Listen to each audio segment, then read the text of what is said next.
It does not have a gun in it. It's kind of heavy, but there's no gun in it.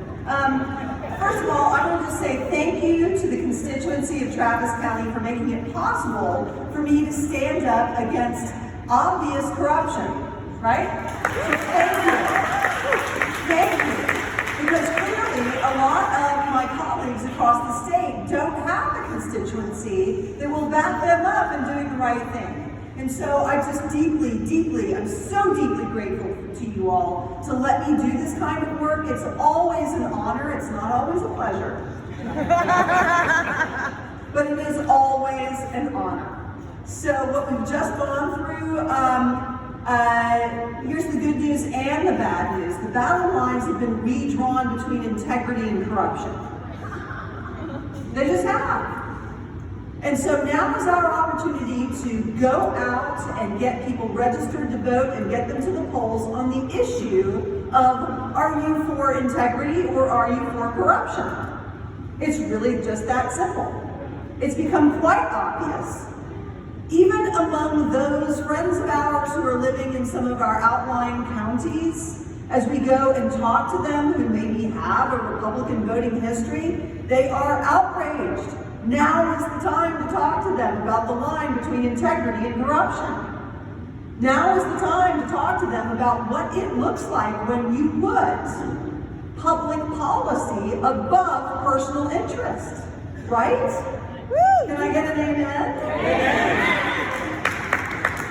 And the politics of public interest is what we live and breathe. It's what we do as Democrats. So this is, as dark of a time as this is a great opportunity for us as Democrats to reframe every issue as one between integrity and corruption, one between public benefit and personal gain.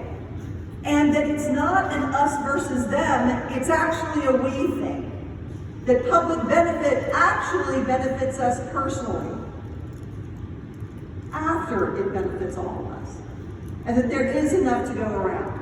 As a matter of fact, if we don't use all of our talents, all of our diverse talents in an equitable and inclusive way, then we are truly not living up to our fullest potential.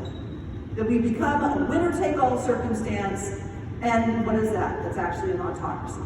And we just aren't going to tolerate that. So I'm going to throw out some, boring stuff, but it's actually super important. We did do some good things during the legislative session. Didn't get a whole lot of press, because really the state is more interested in burning things down than building things up. But we did make some progress. We did put a considerable amount toward mental health care. Not enough.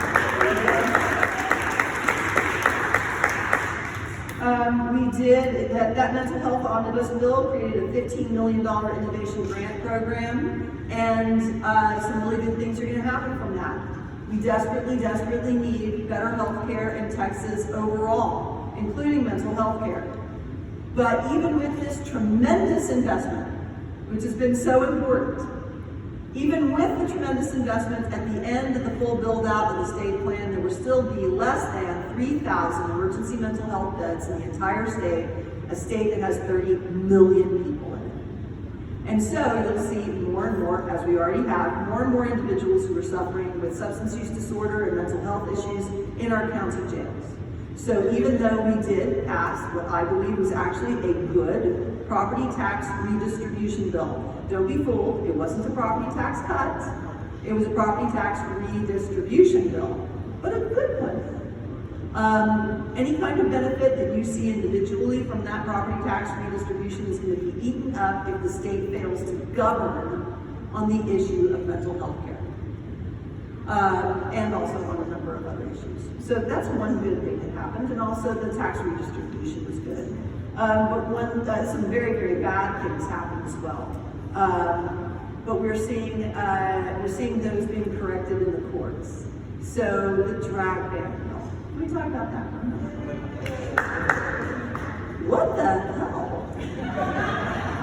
Okay, I'm going to tell a little anecdote about about a Republican mayor friend of mine, who's back in the day when I was a county judge, I spent a lot of time with local governmental officials, whether they were mayors or county judges from all across the state of Texas. And one very, very conservative, very Republican mayor reached out to me during that debate and said, drag bans? What the hell? I'm not going to ask my police force that our city pays for to go out and enforce drag bans. That's the least of my problems. Can you tell the people in my party to get their act together? I was like, no, dude, you're going to have to do that. I am, the purple-haired senator from Travis County, Maine, listening to me. So you're going to have to talk to them. So one thing I would leave you with, do any of y'all want to hear any of the insider baseball stuff on the impeachment? Yeah. Okay, here's an interesting little factoid from the impeachment. When we went in to deliberate, it was lunchtime, and we all went into the lunchroom to eat. And Angela plunks herself down. We're like, Angela, you can't be in here, we're deliberating. And she said, oh, I'll take a to-go box. So she took a to-go box and went in the other room and sat down, and we're like, Angela, you can't be in that room with your to-go box either. And she's like, well, I'll be right, I'll be out in just a moment. And finally, 3 of the senators had to say, Angela, you can't be here during deliberation. So I would ask you, extend some grace to this poor woman.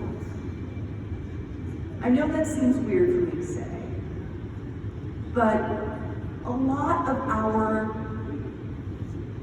my colleagues are in a prison.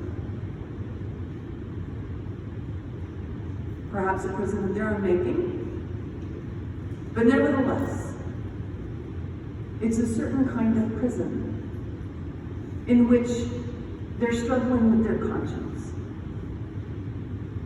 They are unable to be who they truly are.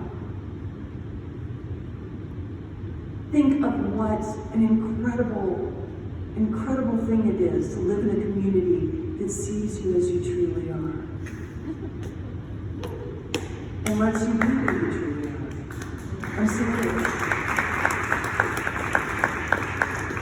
We are so lucky, and I am so lucky and honored to be allowed to represent a community that truly sees each other for who we really are and uses each one of our talents to their greatest ability.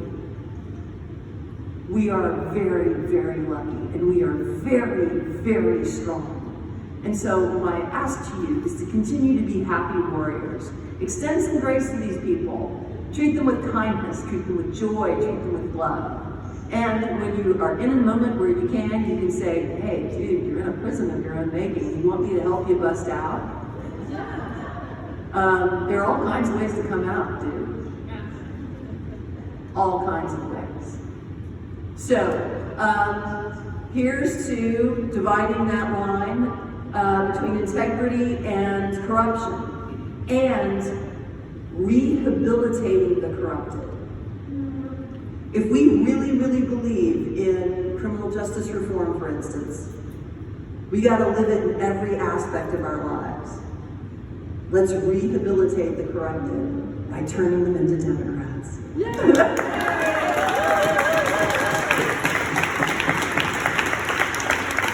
Thanks so much for letting me be here. We all know the nuts and bolts of this. We need to register people to vote. We need to get them to the polls. It's not rocket science, and I'm deeply, deeply appreciative to the Travis County Democratic Party for everything that they do in what may not be rocket science, but that doesn't mean it isn't hard as hell. So thank you, and let's keep on trucking, y'all. Thank you.